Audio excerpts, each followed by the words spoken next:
JD. Ang kwentong ito ay hango sa totoong buhay. Mula ito sa isa nating kabayan na itago na lamang natin sa pangalang Aaron. Taong 1984, Samar. Naguguluhan si Aaron kapag bibili ng lupa si Lolo Manico. Normal naman ang pagsusuri, pero ang pagtikim ng lupa, hindi para sa binata. Sino ba naman ang nasa tamang pag-iisip na kakainin ang lupa? Sa napapansin, kapag hindi nagustuhan ang lasa ay hindi bibilihin. Sa katunayan, ito ang negosyo ng matanda. Bibili ng lupa, ipagbibili din paglipas ng panahon sa mas malaking halaga. Ito ang kanilang kinabubuhay magmula pa noon. Sa araw na ito, dumayo sa probinsya ang maglolo para sa kasunduan sa isang negosyante. Pagdating sa ektaryang lupain, dumakot kagad ng lupa si Lolo Manico. Tinikman. Tumango ito at habang ngumunguya, pasimpleng nagpagpag. Bumaling sa may-ari sabay sabi na bibili ng lupa. Matapos maayos ang dokumento, nilibot niya ang lugar. Hindi maalis ang ngiti ng matanda habang tinitignan ang kabuuan ng lupain. Tahimik na pinagbasdan ni Aaron hanggang sa hindi na nakapagpigil. Lo, matanong ko lang po bakit mo ba tinitikman yung lupa? Kapag nagustuhan mo yung lasa, bibilin mo. Kapag hindi, wala rin. Sa lasa ba ang batayan mo, Lolo? Ano ba yan? Mauunawaan mo rin ang lahat ng kilos ko pagdating ng araw. Doon tayo sa dulo.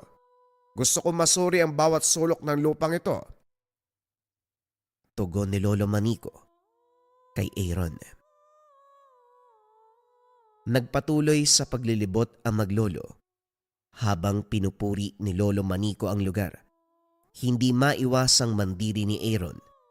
Walang tigil sa pagtikim na para bang ginawang merienda ang lupa. Hindi nagtagal. Napadpad sa pinakadulo kung saan may malaking tipak. Nagmukhang hukay dahil may kalaliman, pero walang kahirap-hirap na bumaba ang matanda. Pasimple pang tumalon. Inutusan siyang sumunod. Humindi si Aaron dahil sa lalim, siguradong mababalian ang buto. Hindi niya rin maunawaan kung paano nakababa ng ganon si Lolo Manico. Ikaw rin, hindi mo makikita ang gandang taglay nito. Alam mo ba nung kabataan ko, hinahangad na mabili ang lupang ito. Dating magsasaka ang yumao kong ama sa kabilang bayan. Dito nakatayo ang kubo na tinutuloyan kaya pamilyar sa akin ang lugar na ito. Dito rin natagpuan ang kayamanan na nagpabago sa buhay ko. Kung hindi dahil doon malamang, hindi na ako aabot sa ganitong edad. Mahaba ang kwento pero pinakinggan ni Aaron ang lahat. Napako ang tingin sa grupo ng kalalakian na nagtatago sa hindi kalayuan. Kagubatan sa baging iyon at sa unahan, kabundukan. Sa pagkakatanda, nagbigay babala ang negosyante na huwag makipag-usap sa kahit na sino, lalo na kung taga-bundok. Walang paliwanag pero ayon dito, para na rin sa kaligtasan. Dali-daling binalaan si Lolo Manico nang mapansing lumalapit ang mga ito. Saktong nakaahon ng matanda. Nasa malapitan na ang grupo. Hindi mamukaan dahil nakabalot ang muka. Kung pagbabatayan ang tindig, masasabing mga tulisan. Pinapakita ang patalim at barel na nakasugbit sa bewang. Habang nakipagkasundo ang isa, nakatingin naman sa paligid ang iilan bilang bantay. Manong, magandang araw. Hindi ko napapahabain ang usapan dahil alam ko na pareho tayong nagmamadali. Ikaw ang bago may-ari ng lupain ito. Gusto ko lang sabihin na ipagbabawal ang pagpunta sa baging ito. Kami ang nagbabantay, kaya kung ako sa inyo, malis na kayo. Wika ni Lando. Ako ang bago may-ari kaya sino ka para mag-utos sa akin? Ako magsasabi kung bawal o pwedeng pumunta dahil parte ito ng lupang binili ko. Kayo ng grupo mong umalis sa lugar na ito. Hindi mo yata nauunawaan, tanda. Ilang may-ari na ang dumaan sa lupaing ito. Lahat naman sila nakakaintindi. Ikaw lang ang hindi. Huwag mong palalain ang sitwasyon. Umalis kayo ng apo mo bago pa ako maubusan ng pasensya. Kung pasensya lang din ang pag-uusapan, manipis ang sa akin. Iho, ikaw ang hindi nakakakilala sa akin. At ang pinakaayaw ko, yung kagaya mo na ugali. Naku, sinasabi ko, kapag ako hindi nakapagtimpi, uuwi kayo ng bangkay. Napuno ng tawanan ang paligid. Tinuring na biro ng grupo ang bawat salita ni Lolo Manico. Kinukumbinsi na rin ni Aaron na wag nang pumatol. Sa dami ng mga ito, sa lakas nila, walang laban. Kaso patuloy ang pagmamatigas ng matanda. Tanda, wag ka nang magtapang-tapangan. Alam ng lahat kung gaano karupok ang buto mo sa mga tuhod. Isang tulak ko lang mababalian ka. Simple lang naman ang pakiusap ko. Umalis kayo sa bahaging ito. Hindi yan pakiusap. Utos ang ginagawa mo. Sana bago bumuka ang bibig mo, alam mo ang kaibahan ng mga salita, iho. Huling babala ko na ito. Kayong umalis bago lumaki ang gulo. Lumala ang tensyon. Parehong hindi nakapagpigil. Bumunot ng armas ang grupo sabay tutok. Napatanda na lamang ng krus si Aaron. Subalit laking gulat dahil wala ni isa ang pumutok. Maging ang mga ito ay nagtataka sa nangyayari. Naglabas na lamang ng patarim. Pero sa sandaling susugod, isa-isang bumagsak sa hindi malamang dahilan. Bago makabangon, umalis na ang maglolo.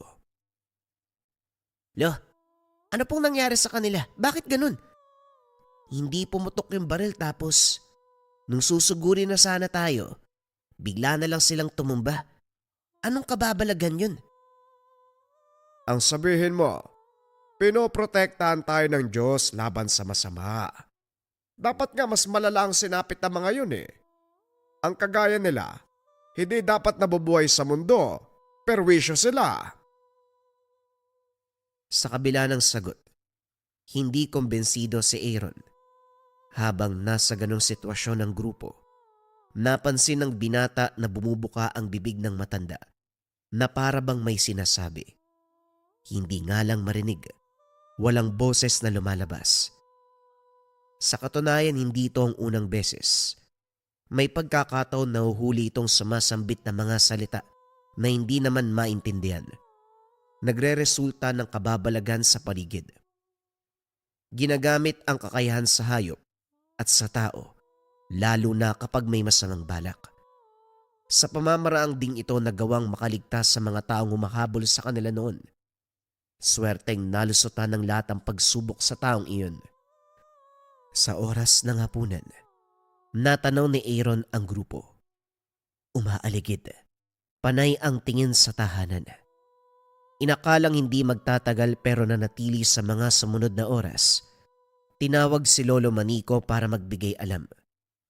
Sa halip na mabahala dahil tinutukan na sila ng baril, kalmado pa rin ito. Nilawagan ng pagkakabukas ng bintana. Pasimpleng pumwesto. Kumuway pa.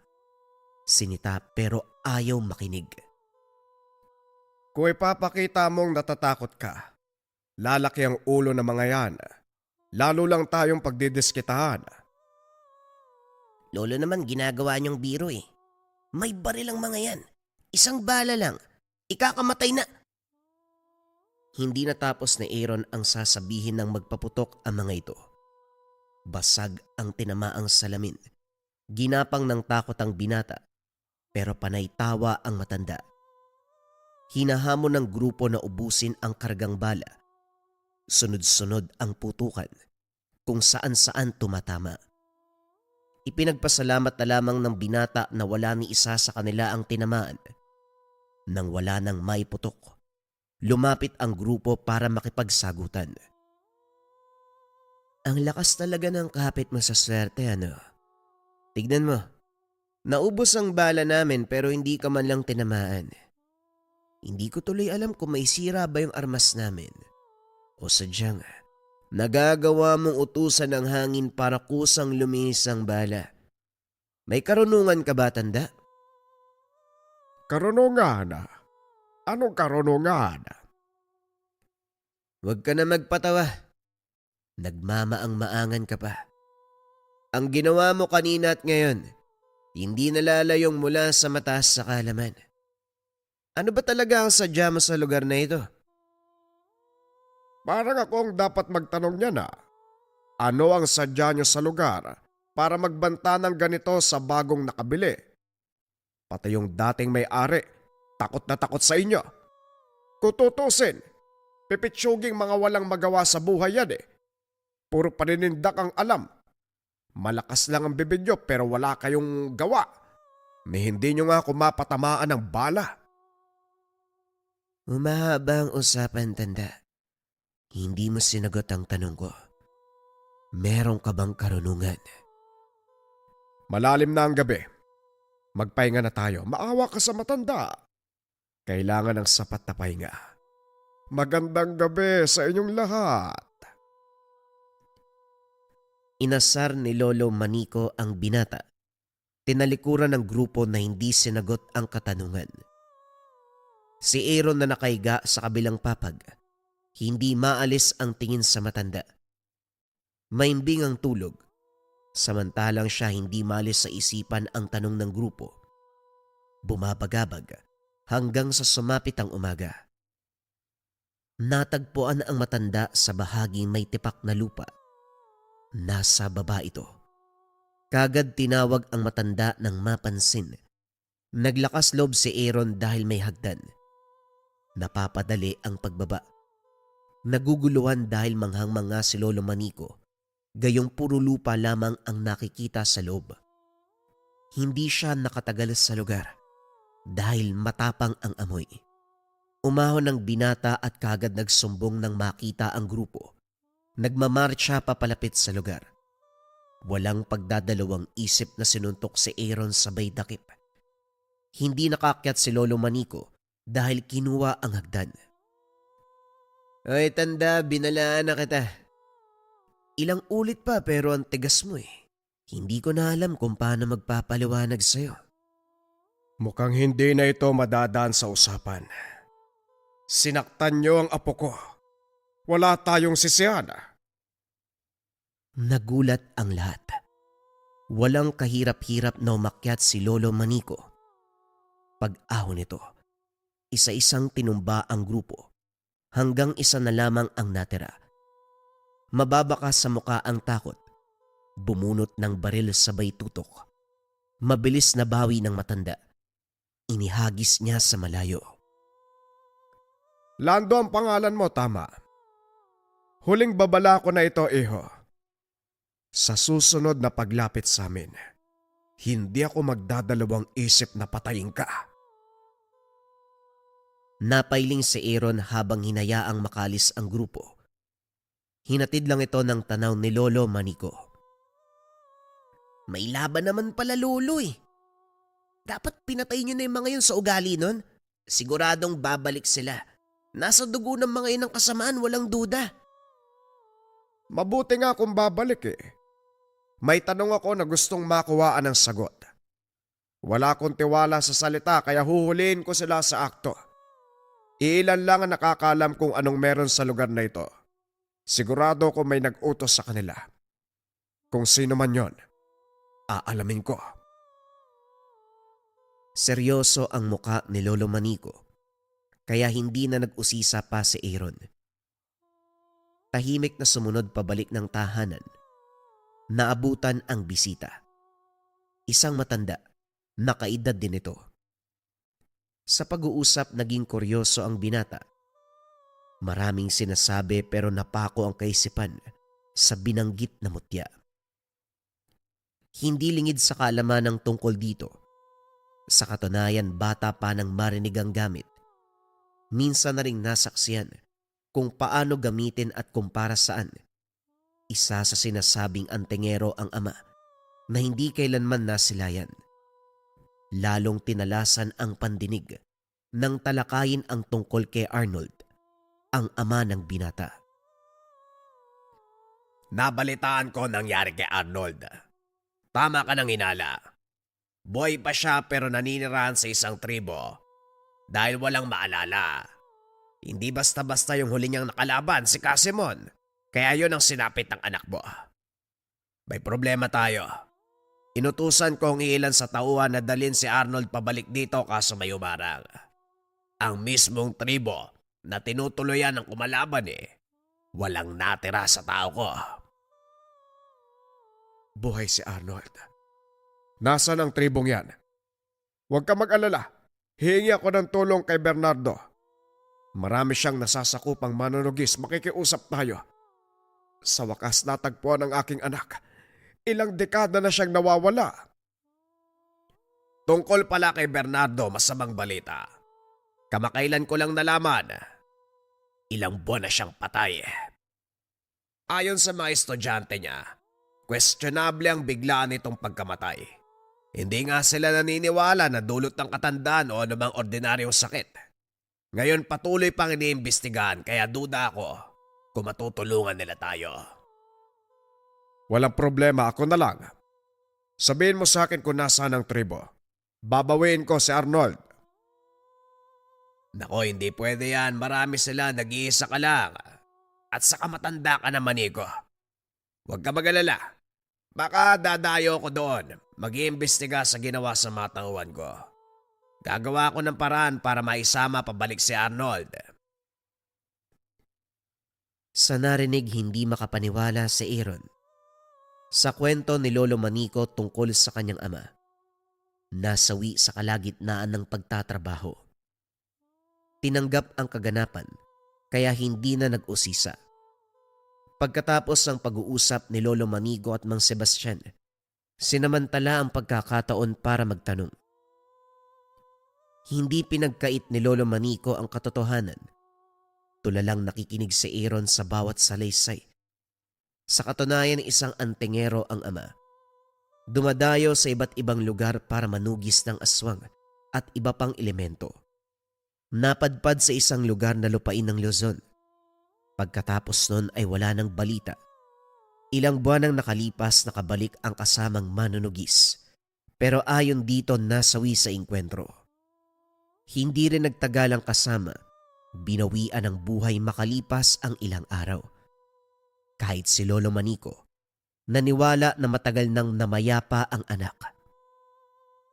Nang marinig ang lahat, si Arnold mismo ang nagikayat na hanapin ang ama. Kasama sa plano si Mang Sebastian. Sa ngayon, sa mga kaibigan ni Lolo Manico, ito ang may nasasakupan. Sila ang inaasahang lulusob sa tribo, kasalukuyang pinaghahanda. Sa kalagitnaan, biglang nabasag ang bintana matapos ang sunod-sunod na putok. Sa hindi kalayuan, tanaw ang grupo ni Lando. Teka, kilala ko ang binatang yan Hindi ako pwedeng magkamali. Anak yan Katonyo. Yung antingero na pumaslang sa angkan ng bangkilan. Sa pagkakatanda ko, mabait na bata yan Pero bakit parang basagulero na ngayon? May problema ba sa kanila, Manico? Yan ang hindi ko maunawaan Pagdating namin dito, sumugod kagad ang mga yan. Nagsimula ng gulo. Binalaan ko pero tignan mo ayaw tumigil Duda ko. Binabantayan nila ang tipak doon sa dulo ng lupain. Hindi ba usap-usapan sa mga antingero na doon isisilang ang mutya ng lupa? Mukhang yon ang inaabangan nila. Sa kilos sa mga bata, parang inutusan sila. Kaso ang tanong ko, sino? Mukhang malaki ang galit nila. Ako ba ang kakausap? Wag na. Hayaan mo lang ang mga yan. Babalikan ko sila pagkatapos ng problema kay Arnold. Saang tribo nga ba siya matatagpuan? Tuloy-tuloy ang pag-uusap. Wala ring tigil sa panggugulo si Nalando. Hinahayaan ang mga ito hanggang sa punto na umalis. Gumayak na rin sina Aaron para lumuwas sa kabilang bayan. Iniwan ang binata sa tahanan ni Mang Sebastian kasama ang iilang mag-aaral. Samantala, lumarga ang mga ito patungo sa tribo. Habang nag-aantay sa pagbabalik, nakilala ang mag-aaral na si Marcus. Sa kanya nalaman ang tungkol sa matatanda. Parehong antingero, nagtuturo sa mga nais matuto. Medalyon ang hawak ni Mang Sebastian. Mutya ng lupa naman kay Lolo Manico. Sa gamit ng lolo na agaw ang atensyon, kaya naman nag-usisa. Ibinahagi din ni Marcus ang kakarampot na nalalaman tungkol dito. Isa sa bigay na kakayahan ng mutya ay malaman kung pinamamahayan ng elemento ang lupain sa pamamagitan ng pagtikim. Naunawa ang lubos ng binata ang kakaibang kilos nito ni Lolo Manico. Buong akala'y isa lamang itong nakakadiring kilos. Pagsapit ng gabi, habang tulog ang lahat, nilusob ang tahanan ni Mang Sebastian. Hindi makilala ang grupo dahil may takip sa muka. Alisto naman ang lahat ng mag-aaral. Walang pagdadalawang isip na lumaban. Hindi maintindihan ni Aaron ang kaganapan. Bukod sa pisikalan, nagpapalitan ng sambit na mga salitang sila lamang ang nagkakaintindihan. Sa napapansin, dahan-dahang nanghina ang iilan. Hindi may kakaila ang lakas sa mga mag-aaral. Nilupig ang grupo. Nakatakas ang karamihan, pero may nadakip na isa. Laking gulat ng makilala. Walang iba kung hindi si Lando. Si Marcus, bilang may mataas na katungkulan, siya ang nanguna sa pagtatanong. Iginapos si Lando, panay tanggi sa mga akusasyon. Ilang ulit tinanong pero tikom ang bibig. Walang nagawa si Marcus kung hindi ikulong ito. Magintay sa pagbabalik ni Mang Sebastian. Matapos ang gabing iyon, nagtipon sa bakuran ang lahat. Abala sa pag-ayos sa mga nasirang kagamitan. Sa kalagitnaan dumating ang sulat mismo kay Mang Sebastian. Inatasan ang lahat na sumunod sa tribo. Gumayak ang lahat. Sumama rin si Aaron. Matapos ang mahabang paglalakbay, nakarating din ng tribo pero hindi doon tumuloy. Lumis ng daanan matapos makilala ang nag-aabang na kasamahan. Dinala sa tahanan kung saan nanunuluyan sila Lolo Manico at Mang Sebastian. Kagad pinag-usapan ang gagawin. Ayon sa pagsasaliksik, hindi sila makatutubo. Ang kanang aswang, pinaslang ang buong tribo at sila ang pumalit. Matagal na panahon na silang naninirahan. Sa hindi kalayuan may nahukay na mga labi. Siguro, tira ng pambibiktima nila. Ngayon delikado ang buhay ni Harold sa loob. Ano man ang mangyari, ililigtas natin siya. Malaki ang laban natin dahil marami tayo. Parehong maalam sa orasyon. Pakikipaglaban sa pisikal na pamamaraan. Nagre-ritual din kami ng Manico. Dagdag proteksyon. Gagawin ang paglusob mamaya. Magsipaganda kayo. Habang abala sa paghahanda ang lahat, naglibot si Aaron sa kabila ng banta sa paligid. Walang ano-ano. Dumiretso sa bukana ng tribo. Pumwesto siya sa itaas ng puno. Tanaw sa hindi kalayuan ang mga ito. Kung titignan masasabing normal, malayo sa tinutukoy na aswang. Ilang ulit nang sinugod ang tahanan ni Lolo Manico, kaya kilala ng binata ang kilos ng nilalang. Kalaunan nasipat ang lalaki na hindi may tatangging kawig niya. Pumasok agad sa isip na ito ang ama. Subalit malusog ito. Maayos ang kalagayan. Nang lumakad pasot ng gubat, walang pagdadalawang isip na sinundan. Nanatili ang distansya. Pinagmasdang maigi ni Aaron ang galaw ng lalaki. Dumiretso ito sa sapa para mag-igib ng tubig. Habang nagsasalok, biglang lumitaw ang grupo ng kalalakian. Walang ano-ano. Sumugod ang mga ito. Hindi na bahala si Aaron dahil nagpakitang gilas kagad ang lalaki. Walang kahirap-hirap na tinumba. Natigilan na magpalit ng anyo ang isa. Hindi naman ito umaatake. Dahan-dahang umatras sa baylaho. Nagmamadali din sa pag-alis ang lalaki. Pagbalik ni Aaron, naisa na nitong ipaalam ang natuklasan. Kaso hindi nagkaroon ng pagkakataon dahil lumakad na ang lahat palusob ng tribo. Naiwan ng binata kasama ang may-ari ng bahay. Manong, mali po yata ang pagkakaintindi ni Mang Sebastian sa tribo. Pumuslit ako doon eh. Parang hindi naman sila masama. Nagtungo ng ilog ang isa kaya sinundan ko. Ilang sandali pa may dumating na grupo ng aswang. Hindi kaya nagpalit ng impormasyon. Yung grupo ang aswang, hindi ang tribo. Baling ni Aaron sa may-ari ng bahay na si Mang Orlando. Gusto sanang makausap ng binata para malinawan, pero tinigil ang pagdaldal nang mapansin ang reaksyon nito na para bang nahuli sa akto. Nabaling ang atensyon, pinagmasdang maigi ang kilos ng matanda. Nagpaalam ito na magtutungo sa kabilang bahay para maghatid ng pagkain sa kaanak. Nagbitbit naman ng putahe pero halata sa kilos na may tinatago. Palihim na sinundan. Dito nagkaalaman, kausap ng matanda ang isa pang matanda na sa tingin ni Aaron ay aswang. Kulang man sa kalaman para kilalanin ng husto. Malakas ang kutob na hindi tama ang presensya nito. Nakumpirma nang marinig ang usapan. Hindi ko alam na meron palang apo si Manico na masyadong mapag-usisa. Natuklasan niya ang katotohanan. Alam niya rin ang tungkol sa grupo. Sina Sebastian at Manico naman nagpunta sa tribo. Sa pagkakaalam nila kalaban ng mga tao roon, nagawa kong bilugin ang ulo nila. Pero sa binatang yon, magkakaproblema tayo, Katonyo. Wika ni Mang Orlando.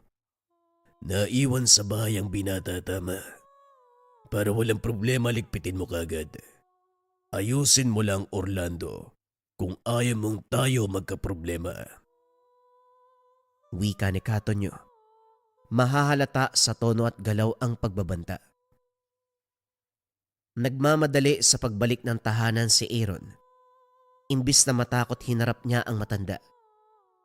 Diretsa ng impormasyon, pero pinanghawakan ni Mang Orlando ang katapatan niya kay Katonyo. Walang atubili. Sinugod ang binata. Inatake ng saksak pero sa kabutiang palad dumating si Marcus. Sa huli, ito ang nasawi sa pakikipaglaban. Maya-maya pa dumating sila Lolo Manico na pag-usapan ang pagyayari. Sinalaysay ni Aaron ang lahat. Hindi makapaniwala sa naganap na pagtatraidor. Matagal na panahon nang kilala si Mang Orlando, pero sa huli pinili silang kalabanin. Binanggit din ang tungkol sa tribo. Kumpirmadong hindi aswang ang nakatira. Simpleng mamamayan lamang. Hindi lang nabutan ni Arnold dahil bumaba ng bundok para sa malagang sadya sa bayan. Inasahang babalik ito bukas. Nang si Lolo Manico at Mang Sebastian na lamang ang naiwan, naglakas loob si Aaron na kausapin ang mga ito. May hindi pa binanggit. Lo, hindi po ba kilala niyo si Katonyo? Narinig ko sa inyo na ilang beses siya po ang kausap ni Mang Orlando. Tinawag na Katonyo. Hindi lang ako sigurado kung ito ba yung taong kilala niyo o nagkataon lang nakapangalan. Matagal nang namayapa ang dati naming kaibigan. Nasawi sa engkwentro laban sa mga aswang. Baka kapangalan lang. Sandali. Si Arnold nga na inakala nating patay na.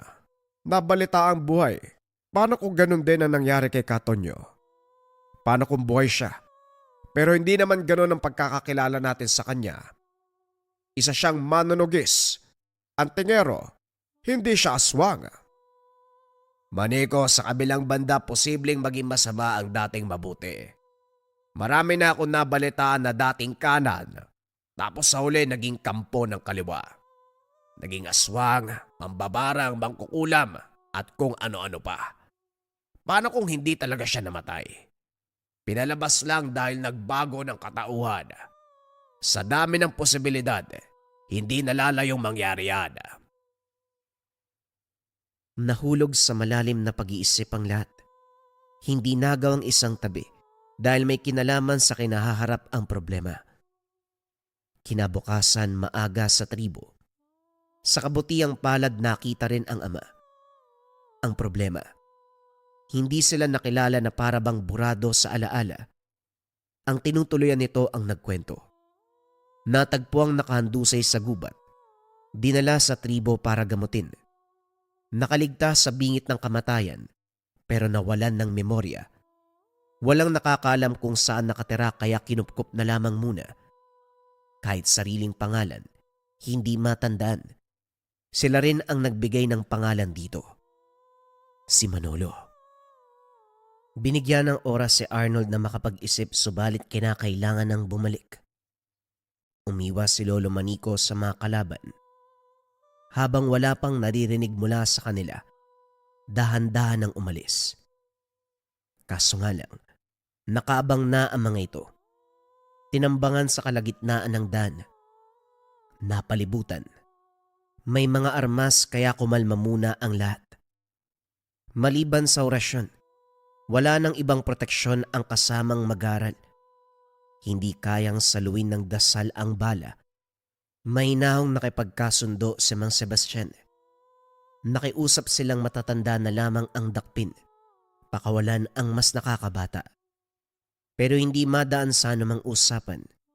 Sa hindi inasahan, nagkainitan sa likod. Walang pagdadalawang isip na binaril ang isa sa mag-aral. Bumulugta sa harapan ng lahat.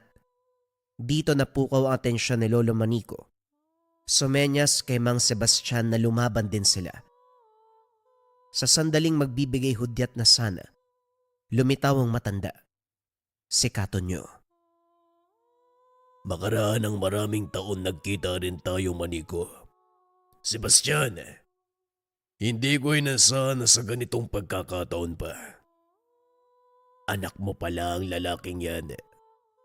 Kung alam mo lang, ilang tauhan kong pinaslang niya. Mana sa'yo, Manico. Masyadong matapang itong bata. Apo mo yan, hindi ba? Itinago ni Lolo Manico si Aaron sa likod. Pati na rin si Arnold. Katonyo, hindi ko rin inasahan na magkukrus ang landas natin sa panahong ito. Sa pagkakabalita dati, namayapa ka matapos ang engkwentro sa kalaban mo. Nagluksa ang lahat. Nakiramay. Nakilibing. Ginawang ka pa ng puntod kahit hindi natagpuan ang katawan. Kaya pala walang bangkay dahil buhay ka pa. Pero anong nangyari? Bakit ibang tao ka na ngayon? Nasaan ang Katonyo na hinahangaan ng mga antingero at manunugis? Yung Katonyo na magiting. Walang kinakatakutan. Mapaaswang o elemento na nagawang puksain. Nasaan ang taong iyon? Malamang wala na. Ibang Katonyo ang nakikita mo ngayon kaya huwag kang magdrama. Mabilis ang takbo ng kaganapan. Kahapon panig ka ng kanan. Bukas pwede kang maging kaliwa kagaya ko. Hindi na kami magtatanong kung paano ka napunta sa ganiyang sitwasyon. Ang sa amin ngayon, padaanin mo kami dahil malayo pang lalakbay namin. May utang ka na rin, Katonyo. Pinatay mo ang isa sa mag-aaral ko. Sebastian, hanggang ngayon nangangarap ka pa rin. Itigil mo na ang kaibangang yan. May mga estudyante ka. Sa tagal bilang maestro ni isang beses hindi ko narinig na may naging tanyag na mananugi sa ilalim ng pagtuturo mo. Hindi ba sinabi ko na noon? Hindi ka kwalipikado. Bubuinsultuin si maestro! Wala kang karapatan! Dali-daling humakbang sa harapan ni Marco si Mang Sebastian nang magsalita ito. Sinenyasan ang binata na wag nang mangyalam. Tignan mo nga naman. Mas marunong ka pang sumagot kaysa umusal ng orasyon. Sinabi ko sa iyo, Sebastian, walang magandang dulot ang pagtuturo mo. Humahaba na ang usapan. Ano ba talaga ang sadya mo sa amin? Bakit hinarang mo kami sa kalagitnaan ng daan? Walang salita si Katonyo. Pasimple itong naglakad palayo. Iniwang naguguluhan ang lahat. Hindi nagtagal. Kusang kumilos ang mga tauhan nito. Kanya-kanyang pihit ng gatilyo. Mabuti na lamang mabilis si Lolo Manico. Nagawang pigilan. Kagaya ng ginawa nung sumugod ang grupo ni Lando. Sumambit na salita na naging dahilan para umurong ang bala. Si Mang Sebastian naman ngayon ang nagbigay ng hudyat. Gumante ng atake ang mga mag-aral. Nagpakawala ng orasyon para gabayan ang lahat. Sa kabutiang palad, nagawang lampasan ang pagsubok sa daan. Ligtas na nakarating sa paroroonan. Kagad nagluksa sa kasamahan na nasawi. Pagkatapos nito, balik ang atensyon kay Arnold. Umuwi ng tahanan ang maglolo. Walang tigil sa pagbabahagi si Lolo Manico para maalala ang nakaraang buhay. Kaso nga lang, burado talaga sa isipan nito ang bagay na yun. Maliban na lang sa pagiging mananugis. Nakakapit pa rin sa alaala ang tungkol dito. Kahit sa salita at kilos, mahahalata na patuloy pa rin sa tungkulin. Laking tuwa naman ng matanda nang malaman na hawak pa rin ito ang gamit, ang mutya ng lupa. Nang masipat ni Aaron ang gamit, nagtaka dahil mutya ng lupa rin ang gamit ni Lolo Manico, pero magkaiba ang itsura.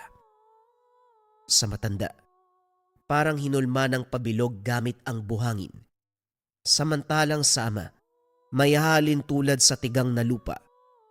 Maraming bitak. Nang maiwan silang dalawa, sinamantala ang pagkakataon. Naikwento at napakilala na ako ni Lolo sa inyo pero ulitin ko. Ako si Aaron, anak nyo. Hindi na ako aasa na maaalala mo ko. Ilang buwan pa lang nung pinagbuntis ako tapos sabi ni nanay, wala ka na. Tapos nung pinanganak ako, binawian siya ng buhay. Halos mahabang panahon na nakalipas eh. Si Lolo nga hindi mo maalala eh. Ako pa kaya na hindi mo nasilayan bago ko mawala.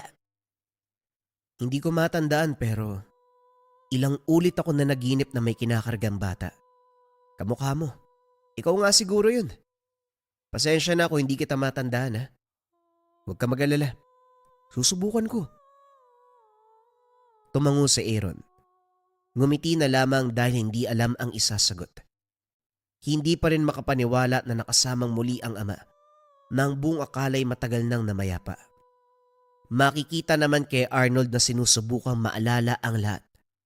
Panay tanong sa nakaraan. Nakaalalay naman si Lolo Manico sa pagsagot. Isang hapon, naglibot muli sa lupain. Dumiretso sa bahaging may tipak. Dito sumagi sa isip ni Arnold ang nakaraan dahil sa eksaktong lokasyon natagpuan ang mutyang tinatangan.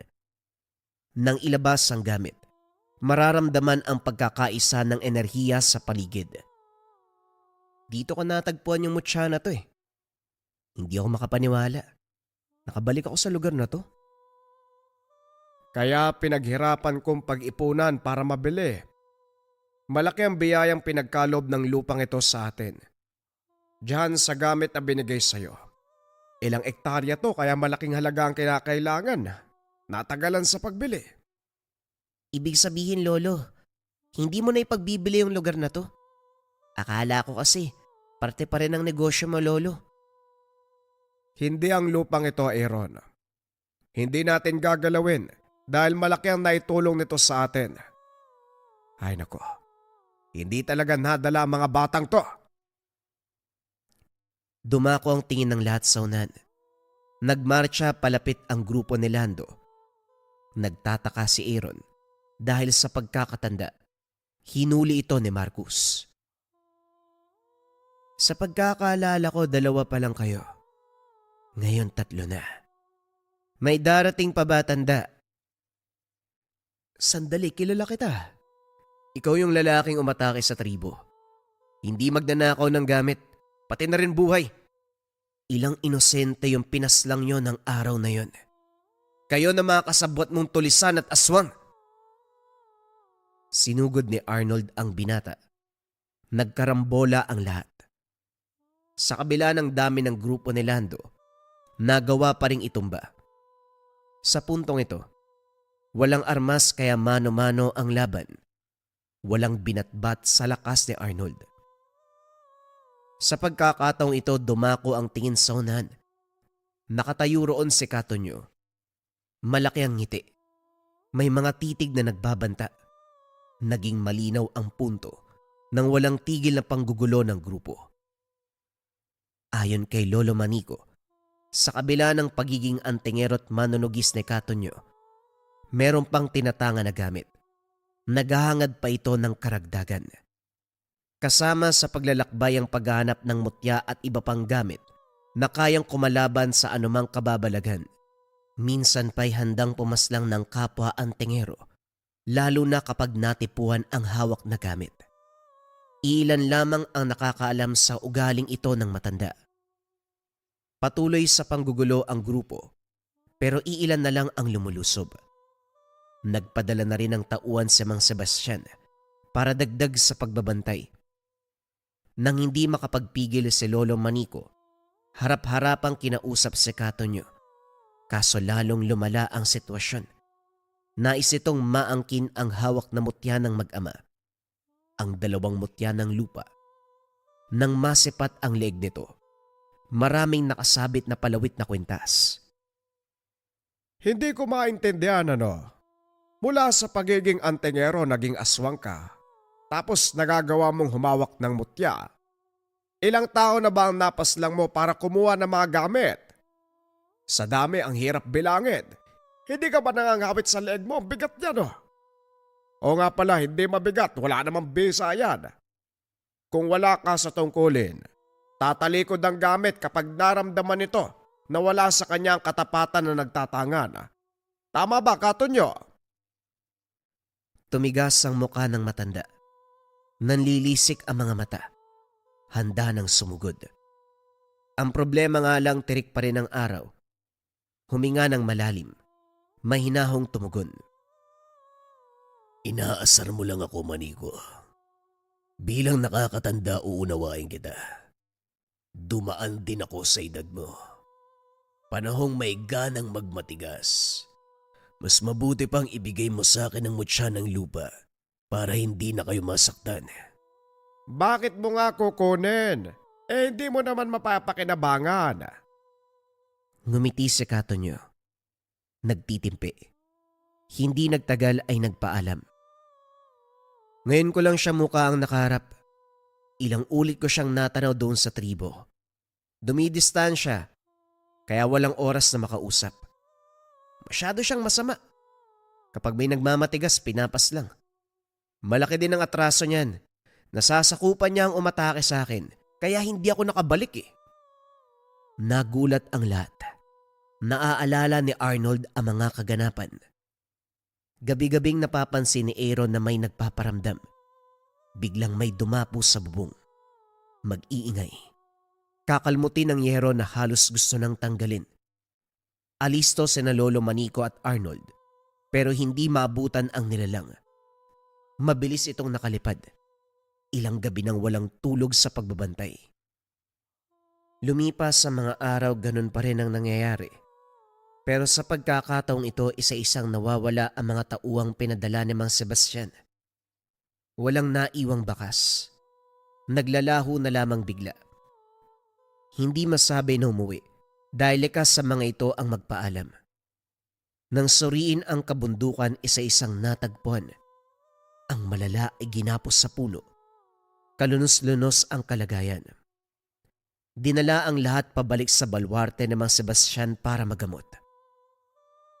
Manico, hindi na ako makakapayag na wala tayong gagawin. Tignan mo ang ginawa nila sa mag-aral ko. Pinahirapan ng mga bata. Sa ayaw at sa gusto mo, Pupuksain ko ang kasama ng katonyo na yan. Huwag ka magpadalos-dalos. Kailangan natin mag-ingat dahil marami tayong pinoprotektahan. Ako, anak at apo ko. Ikaw naman ang mga mag-aaral mo. Walang nakakaalam kung paano ngayon kumilos si Katonyo. Hindi na siyang kilala natin. Ibang tao na yan. Habang nag-uusap ang matatanda, lingid sa kalaman ng mga ito na kumilos na si Arnold. Hindi nagawang pigilan ni Aaron dahil gusto ng binata na matapos ang kaguluhan. Pinangako ng ama na kung ililihim, sisiguraduhing tatapusin ang lahat.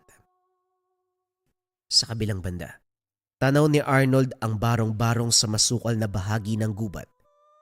Dinig na dinig ang halakhak ni Katonyo kasama ang nasasakupang aswang. Makalipas ang ilang sandali, bumaling sa anak si Lando. Walang pagdadalawang isip na pinagbuhatan ng kamay.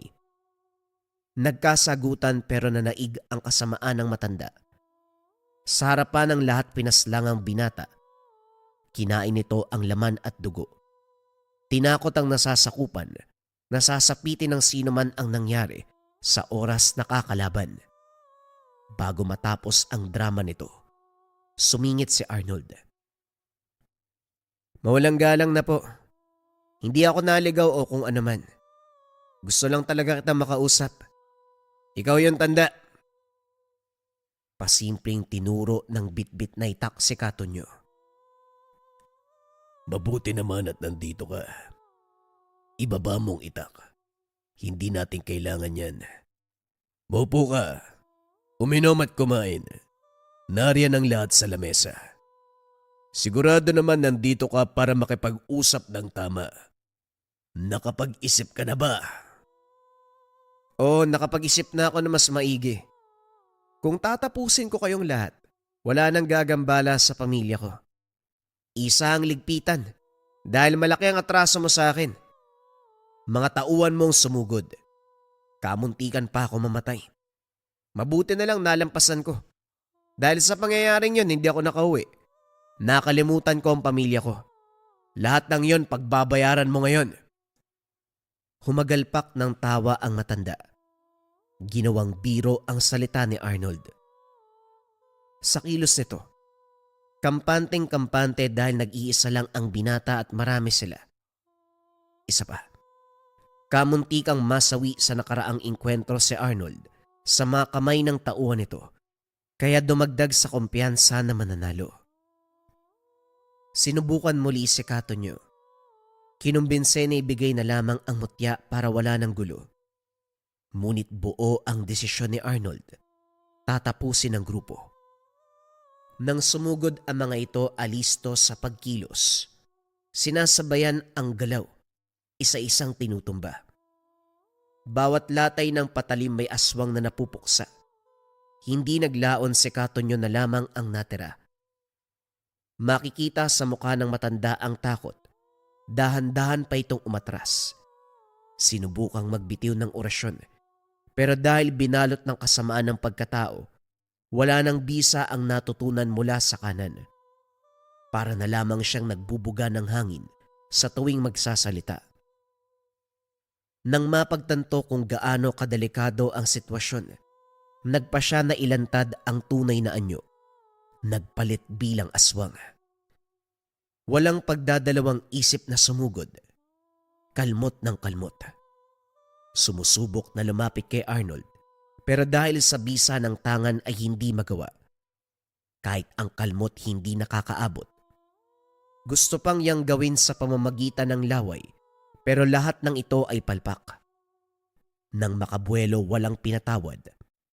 Hinagupit ng taga na parang nagkakatay lang ng karne.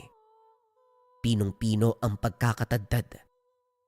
Pagkatapos, binaon ang parte sa magkabilang dulo ng bundok. Nagyayabang ka pa. Ang dali mo lang palang patayin. Kung dati walang katuturan ng balita na patay ka na, ngayon totoo na yan. Patuloy ka sanang usigin ang konsensya mo sa kabilang buhay. Marami ng pinaslang na inosente. Dati ka pa naman sanang manunugis. Nakainga si Aaron nang matanaw ang ama. Halos mahimatay sa pagsisinungaling. Panay tanong si Lolo Manico kung nasaan ito. Nagdadayla ng binata na nagbitiw ng pangako sa ama. Tay, nagawa mo na ba? Kanina pa nagtatanong si Lolo tungkol sa iyo eh. Wala akong sinabi eh. Kasi sabi mo, tatapusin mo yung gulo. Pinagtatakpan kita, sana nagawa mo? Unang beses mo akong tinawag na tatay ah. Masarap pakinggan. Nasaan ang lolo mo, kakausapin ko? Hindi mo pa nga sinasagot yung tanong ko, nagawa mo na ba? Mangangako ba ako kung di ko magagawa? Siyempre tinapos ko na yung problema. Gumiti ka. Magmula ngayon, wala nang manggugulo sa atin. Nang marinig ni Lolo Manico ang usapan, nagalit ito nung una. Nagplano pa sila ni Mang Sebastian ng gagawin, pero inunahan na ni Arnold. Inunawa na lang din. Ang mahalaga, tinalo ang kasamaan ni Katonyo. Sa ganung paraan natapos ang problema. Tuwang-tuwa si Lolo Manico dahil kahit ilang taong nawala si Arnold, nakabalik siya. Swerteng hindi nakalimutan ang buhay bilang manunugis. Nagawang gampanan ng tungkulin. Sa kabilang banda, unti-unting tinuruan ni Arnold si Aaron. Nasaksiyan ng binata kung paano gumana ang mutya.